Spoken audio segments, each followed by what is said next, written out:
ওম শান্তি। আজকে 15ই মে 2026 মুরলিতে বাবা বলেছে যে মিঠে বাচ্চে, এই দুনিয়াটা কবরিস্তান হয়ে যাবে, কবরস্থান।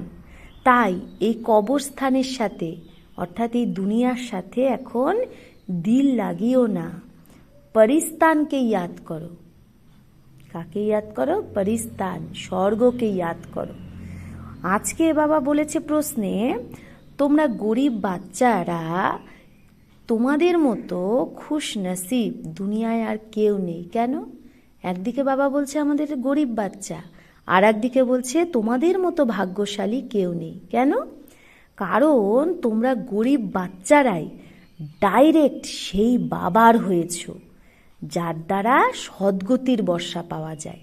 তো আমরা কত ভাগ্যশালী যে আমরা সেই বাবার হয়েছি যার থেকে স্বর্গের বর্ষা পাওয়া যায়, সদ্গতির বর্ষা। আর গরিব বাচ্চারাই পড়ে, সাহুকার যদি একটু পড়েও তো তার বাবার ইয়াদ মুশকিল বসে। যদি কোনো ধনবান ব্যক্তি একটু বাবার পড়াটা পড়েও কিন্তু সে বাবাকে ইয়াদ খুব মুশকিলই করতে পারে। কিন্তু বাবা বলছে গরিব বাচ্চার তো অন্তে বাবা ছাড়া আর কিছুই ইয়াদ আসবে না। তাই তোমরা সব থেকে খুশনসিব, খুব ভাগ্যশালী আমরা।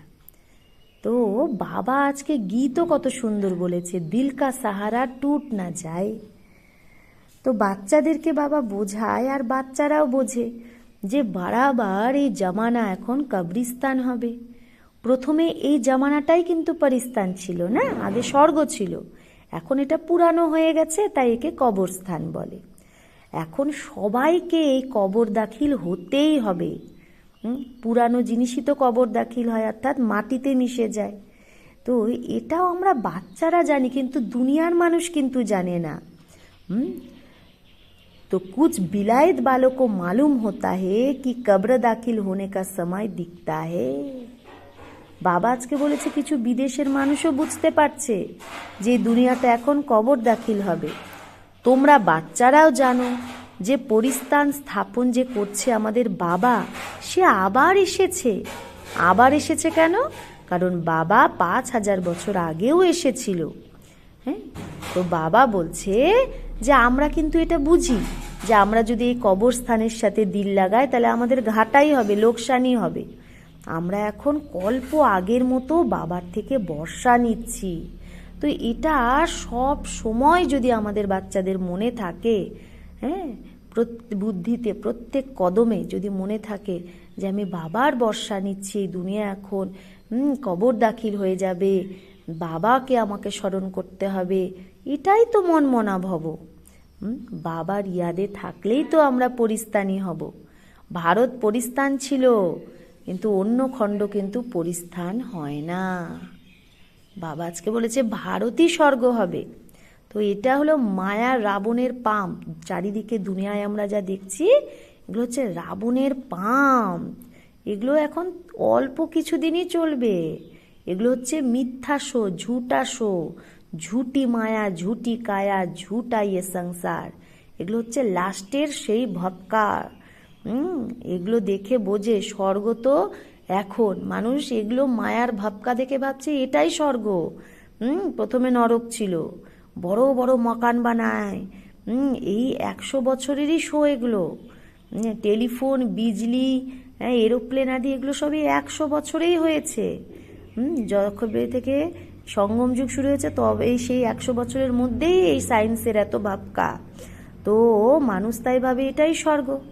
তো দেহলি পুরানি ক্যা থি, अभी नहीं देहली कैसे अच्छी बनी है।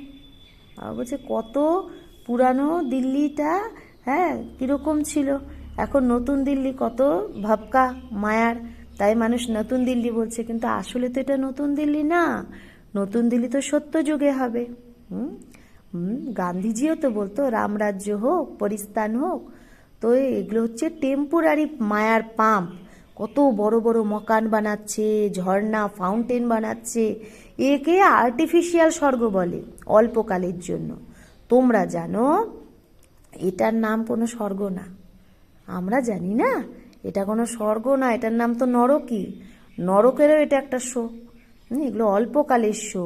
এটা এখন গেল কি গেল। এখন বাবা বলে বাচ্চা তুমি শান্তিধামকে ইয়াদ করো। সব মানুষই তো শান্তিকে খোঁজে না, কোথা থেকে শান্তি পাবো? এখন এই প্রশ্ন তো সারা দুনিয়ারই, যে দুনিয়ায় শান্তি কি করে হবে। কিন্তু মানুষ এটা জানে না যে আমরা সবাই শান্তিধামে ছিলাম, আমরা আত্মারা। সেই শান্তিধামেই শান্তি আছে। আমরা আত্মারা শান্তিধামে শান্ত থাকি, আর এখানে আসি পাট বাজাতে। সেটাও আমরা বাচ্চারা জানি না। তো আমরা পুরুষার্থ এখন করছি সুখধামে যাওয়ার জন্য। কিন্তু সুখধামে তো আমরা ডাইরেক্ট যাব না, আগে শান্তিধাম যাব, তারপরে সুখধাম। ভায়া শান্তিধাম হয়েই আমরা সুখধাম যাব। তো এখানে তো শান্তির ব্যাপারই নেই এই কলিযুগে। এটা হলো দুঃখধাম। সত্যযুগ হলো পাবন দুনিয়া, আর কলিযুগ পতিত দুনিয়া। এই কথাগুলোকে এখন আমরাই বুঝতে পারি, দুনিয়ার মানুষ কিছুই জানে না। বেহদের বাবাই তো আমাদের সৃষ্টির আদি মধ্য অন্তের জ্ঞান বোঝায়। তাহলে বাবা বলছে ধর্মস্থাপকরা কখন আসে? ধর্মস্থাপকরা সব দাপর যুগ থেকে আসে, ধর্ম স্থাপন করতে। এখন এই সৃষ্টিতে কত অথা মানুষ, ভারতেও অনেক মানুষ। ভারত যখন স্বর্গ ছিল তখন ভারত খুব ধনবান ছিল, আর অন্য কোনো ধর্ম ছিল না, তখন একটাই ধর্ম ছিল। কোন ধর্ম? আদি সনাতন দেবী দেবতা ধর্ম। তো আমাদের বাবা জ্ঞান দিয়ে কত রিফ্রেশ করে না। বাবা বলে বাবাকে আর বর্ষাকে ইয়াদ করো। আমাদের মানুষ কিন্তু সদা যে আঙ্গুল দেখায়, কোথায় দেখায়? উপরে। পরমাত্মাকে ইশারা করে যে পরমাত্মাকে ইয়াদ করো। পরমাত্মা বা আল্লাহ ওখানে আছে উপরে। কিন্তু শুধু এই রকম ইয়াদ করলে কিছু হয় কি না? তারা তো এটা জানেই না যে ইয়াদের দ্বারা কি ফায়দা আছে, বা সেই পরমাত্মার সাথে আমাদের কি সম্বন্ধ, এটাই জানে না। দুঃখের সময় ডাকবে হে রাম, হে ভগবান, তো সেটা কে ডাকে? আত্মাই তো ডাকে না। কিন্তু তারা এটা জানে না যে সুখ শান্তি কাকে বলে। তো বাবা এখন বলে যে তোমাদের বুদ্ধিতে এখন আসে যে আমরা সবাই একই বাবার সন্তান, তাহলে কেন আমাদের দুঃখ হওয়া উচিত? কারণ বেহদের বাবার থেকে তো সদা সুখেরই বর্ষা পাই না আমরা। তো এটা তো চিত্রে ক্লিয়ার আছে। ভগবান স্বর্গে স্থাপনা করে, হেভেনলি গডফাদার। তো ভগবান আসেই ভারতে, কিন্তু এটা কেউ জানে না, বোঝেই না। দেবী দেবতা ধর্মের স্থাপনা সঙ্গম যুগেই হয়, সত্য যুগে কি করে হবে? কিন্তু এই কথাগুলো অন্য ধর্মের মানুষ জানে না। বাবা তো নলেজফুল, বাবাই আমাদের বোঝায় আদি সনাতন দেবী দেবতা ধর্ম কি করে স্থাপন হয়। সত্য যুগের আয়ু মানুষ লাখ লাখ বছর বলে দিয়েছে, কিন্তু সত্য যুগের আয়ু কত? 1250 বছর। প্রত্যেকটা যুগের আয়ু 1250 বছর। তো এই সত্য যুগেই তো লক্ষ্মীনারায়ণের রাজ্য ছিল। তো এই সত্য যুগে লক্ষ্মীনারায়ণ কি করে রাজ্য পেল, এটা মানুষ জানেই না। বা তারা এখন কোথায় আছে? শুধু বলে সারা সত্য যুগের মালিক ছিল। তাদের সামনে গিয়ে ভিক্ষা চায়, তো অল্পকালের জন্য কিছু না কিছু পেয়ে যায়। মানুষ ভক্তি করে, তার জন্য কিছু না কিছু পেয়ে যায়। কিন্তু সেই ভক্তির ফলও কে দেয়? শিব বাবাই তো দেয়। কেউ দান পুণ্য করে, তো তার ফল অল্পকালের জন্য পেয়ে যায়। गरीब पंचायत की मुखी को भी इतनी ही खुशी रहती है जितनी साहूकार मुखी को। गरीब भी अपने को सुखी समझते हैं, তাই না? কিছু অল্পকালের জন্য পেয়ে গেলে গরিব সাহুকার সবাই নিজেকে কি ভাবে? সুখী। বাবা বলছে বোম্বেতে দেখো গরিব মানুষরা কোথায় কোথায় থাকে। কিন্তু আমরা এখন জানি, বাবা বলছে যে যতই এই কলিযুগে করোড়পতি হোক, কোটিপতি হোক, কিন্তু কত দুঃখী। কারণ এটা দুঃখধাম না।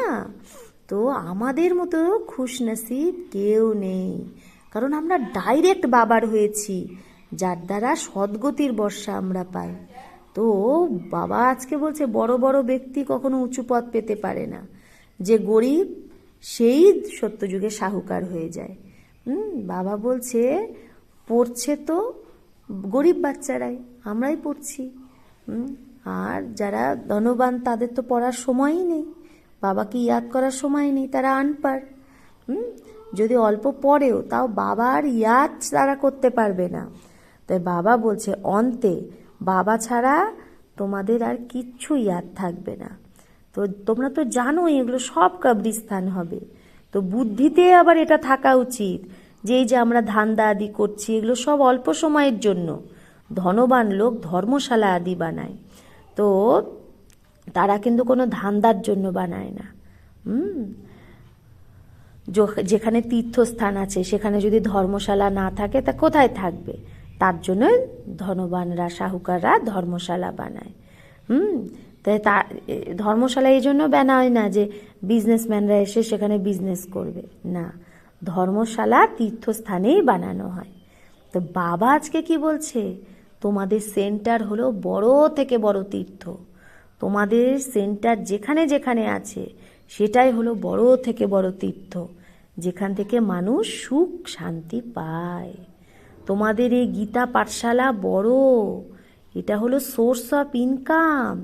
এই থেকেই তোমাদের অনেক আমদানি হয়। তোমাদের বাচ্চাদের জন্য এটাও ধর্মশালা। হ্যাঁ, এই আমাদের এই সেন্টারগুলো ধর্মশালা। বাবা বলছে যে বড় থেকে বড় তীর্থ, তোমরা বেহদের বাবার থেকে বেহদের বর্ষা নাও। এর থেকে বড় তীর্থ আর কোনো কিছু হয়ই না। ওই তীর্থে গেলে তোমরা কিচ্ছু পাবে না, এটাও তোমরা বোঝো। ভক্তরা খুব প্রেম ভরে মন্দির আদিতে চরণামৃত নেয়, ভাবে এই চরণামৃততে খেলে আমার হৃদয় পবিত্র হয়ে যাবে। কিন্তু সেটা তো একটা জল। এখানে তো বাবা বলে আমাকে ইয়াদ করো তো বর্ষা পাবে। তো বাবা বলে এখন বেহদের বাবার থেকে তোমরা অবিনাশী জ্ঞান রত্নের খাজানা পাচ্ছ। বেশিরভাগ মানুষ শঙ্করের কাছে যায়, ভাবে অমরনাথে পার্বতীকে শঙ্কর কথা শুনিয়েছে, অমর কথা, তাই শঙ্করের সামনে গিয়ে বলে ভর দে ঝোলি। তো তোমরাই তো এখন অবিনাশী জ্ঞান রত্নের দ্বারা ঝোলি ভরছ, তাই না? আমরাই তো ভরছি না শিব বাবার থেকে জ্ঞান রত্নের ঝোলি। তো বাবা বলছে অমরনাথে কি একজনকে অমর কথা শোনানো হবে? নিশ্চয় অনেকেই থাকবে, আর সেটা মৃত্যু লোকেই হবে। তাহলে এই মৃত্যু লোকেই শিব বাবা এসেছে অমর কথা শোনাতে, সূক্ষ্মবতনে তো শোনায় না, না? তো কত তীর্থ এখন চারিদিকে, তাই না? সেখানে সাধু সন্ত মহাত্মা কত লোক যায়। অমরনাথে লাখ লাখ মানুষ যায়। কুম্ভের মেলায় গঙ্গা স্নান করতে সব থেকে বেশি যায়, ভাবে সেখানে স্নান করলে পাবন হবে। বাস্তবে কুম্ভের মেলা তো এইটা, এই যে বাবার সাথে পরমাত্মার সাথে আত্মাদের মিলন, এটাই তো কুম্ভের মেলা। ওই মেলা তো আমরা জন্মান্তর ধরে করে এসেছি। কিন্তু বাবা বলে ওই মেলায় গিয়ে কেউ নিজের ঘরে যেতে পারবে না পরমধাম বাপিস, কারণ যতক্ষণ না আত্মা পবিত্র হবে ততক্ষণ আত্মা পরমধাম যেতে পারবে না। কিন্তু অপবিত্র হওয়ার কারণে কি হয়েছে, সবার ডানা ভেঙে গেছে। তো আত্মা এখন কি ডানা পাচ্ছে। আমরা আত্মার এখন কি পাচ্ছি? ডানা পাচ্ছি না? যোগে থাকলে আত্মা সব থেকে বেশি উঠতে পারে। কারো হিসাব কিতাব লন্ডনে, কারো হিসাব কিতাব হয়তো আমেরিকায় আছে, তো ঝট করে আত্মা উড়ে যাবে, হ্যাঁ, সেখানে সেকেন্ডে পৌঁছে যাবে।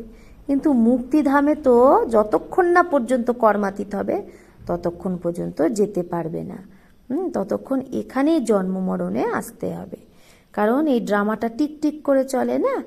তাহলে বাবা বলছে আত্মার মতো তীখা জিনিস কিছুই হয় না। এত ঢেরকে ঢের আত্মা, সবাই মূল বতনে যাবে। আত্মা কোথায় না কোথায় যেতে পারে, কিন্তু এক সেকেন্ডও টাইম লাগে না। মানুষ এই কথাগুলোকে বোঝেই না। সত্যযুগে অল্প আত্মা থাকবে, সেখানে সুখও থাকবে অনেক, আমরা সবাই সুখী থাকব। হ্যাঁ, সেই আত্মারাই যখন 84 জন্ম ভোগ করে তারপরে দুঃখী হয়ে যায়। তো সব চক্রটাই আমরা জানি। তাই বাবা বলে প্রজাপিতা ব্রহ্মা বলা হয় না, তো কল্প আগেও আমরা এরকম ব্রহ্মা কুমার ব্রহ্মা কুমারী হয়েছিলাম। তো আমাদের দ্বারাই বাবা স্বর্গে স্থাপনা করছে। আমরা ব্রাহ্মণরাই এখন যোগ্য হচ্ছি দেবতা হওয়ার। আমরা এখন কি করছি? পাঠ বাজাচ্ছি, তাই না? তাই বাবা বলছে যেটা পাস্ট হয়েছে সেকেন্ড বাই সেকেন্ড, তো সেটা ড্রামা শ্যুট হয়ে যাচ্ছে। এরকম না যে এখন শ্যুট হচ্ছে, ড্রামাটা সেট হয়ে আছে, সেটাই আবার শ্যুট হচ্ছে, কারণ এটা অনাদি বানা বানায়া ড্রামা। যত অ্যাক্টার আছে সবার পার্ট অনাদি অবিনাশী, কারো মোক্ষ নেই। সবাইকে নিজের নিজের পার্ট বাজাতেই হবে। তাই সন্ন্যাসীরা বলে এলে আত্মা লীন হয়ে যায়। আর বাবা বলে না, লীন কেন হবে, আত্মা তো অবিনাশী, আত্মা বিন্দি। এইটুকু আত্মার মধ্যে 84 জন্মের পার্ট থাকে, এই চক্র চলতেই থাকে। তাই বাবা বলে যে প্রথমে প্রথমে পার্ট বাজাতে আসে সেই 84 জন্ম নেয়, সবাই তো আর নিতে পারে না। বাবা আজকে বলেছে সত্যযুগে দুঃখের নাম নিশান থাকে না। বাবা এখন আমাদের কি বরদান দিচ্ছে, আয়ুষ্মান ভব, ধনবান ভব, পুত্রবান ভব। নিবৃত্তি মার্গের যারা, তারা তো এরকম আশীর্বাদ দিতে পারবে না। তো সত্যযুগ ত্রেতা হলো সুখধাম। দেবতারা বাম মার্গে কি করে যায় সেটা নিশানি আছে, জগন্নাথ ধামে আছে না, বিকারে যায়। তো বাবা তাই বলছে জগন্নাথ পুরীতে দেবতাদের চিত্র, তাজ আদি, হ্যাঁ এগুলো দেখাচ্ছে, কিন্তু আবার নোংরা চিত্রও দেখাচ্ছে। তাই জন্য সেগুলো মূর্তি কি কালো রেখেছে, যার দ্বারা সিদ্ধ হয় দেবতারা বাম মার্গে যখন চলে যায় তো অন্তে একদম কালো হয়ে যায়। তো এখন আমরা জানি ভারত কত সুন্দর ছিল, শতপ্রধান ছিল, তো সেটা আবার তমপ্রধান হতেই হবে, কারণ এটা ড্রামাতেই আছে। এখন সঙ্গমে আমরা এই নলেজ পাচ্ছি। বাবা বলে যে তুমি সবাইকে বলতে থাকো যে বাবাকে ইয়াদ করো, তো 21 জন্মের জন্য বর্ষা পাবে। বাবা আজকে ধারণায় বলেছে নিজে রিফ্রেশ হয়ে অন্যকে রিফ্রেশ করার জন্য বাবা আর বর্ষার ইয়াদে থাকতে হবে, আর সবাইকে ইয়াদ দিলাতে হবে। এই পুরানো দুনিয়ার থেকে এই কবরিস্তানে দিল লাগালে চলবে না, শান্তিধাম আর সুখধামকে ইয়াদ করতে হবে, নিজেকে দেবতা হওয়ার যোগ্য বানাতে হবে। তো আজকে বাবা বরদান দিয়েছে ঈশ্বরীয় অথরিটির দ্বারা সংকল্প বা বুদ্ধিকে যে অর্ডার প্রমাণ চালায় সেই মাস্টার সর্বশক্তিমান ভব। যেরকম স্থূল হাত পাকে আমরা যেখানে চাই সেখানেই নাড়াতে চাড়াতে পারি বা কর্মে লাগাতে পারি, সেরকম সংকল্প বা বুদ্ধিকে যেখানে লাগাতে চাও সেখানেই লাগাতে পারো, একেই বলে ঈশ্বরীয় অথরিটি। যেরকম বাণীতে আসা সহজ, সেরকম বাণী থেকে পারে উপরে যাওয়া যেন এতটাই সহজ হয়। এই অভ্যাসের দ্বারাই আমরা সাক্ষাৎকার মূরত হতে পারবো। তো এখন এই অভ্যাসকে সহজ আর নিরন্তর বানালেই বলা হবে মাস্টার সর্বশক্তিমান। আজকে স্লোগানে বাবা বলেছে স্বস্থিতি যদি তোমার শক্তিশালী হয় তাহলে পরিস্থিতি তার সামনে কিচ্ছু না। স্বস্থিতি শক্তিশালী হলে পরিস্থিতি তার আগে কিছুই না। আজকে বাবা অব্যক্ত ইশারায় বলেছে তোমাদের যে অচল অডল একরস স্থিতি, এটারই ইয়াদগার অচল ঘর বানানো হয়েছে। যেরকম বাপদাদা একরস থাকে সেরকম বাচ্চাদেরও সদা একরস থাকতে হবে। যখন একেরই রসে থাকবে তো একরস অবস্থায় থাকবে। কিউ শব্দের নিশানি কোয়েশ্চেন মার্ক সব কিছুর থেকে টেরাই হয়। যখন কিউ কিয়া এই শব্দ বেরিয়ে যাবে তখনই ড্রামার ভাবের উপর একরস থেরিয়াম আমরা থাকতে পারবো। কেন কি এই শব্দ বেরোলেই আমরা ড্রামার উপর একরস থাকতে পারবো, স্থেরিয়াম মানে স্থির থাকতে পারবো। আচ্ছা, ওম শান্তি।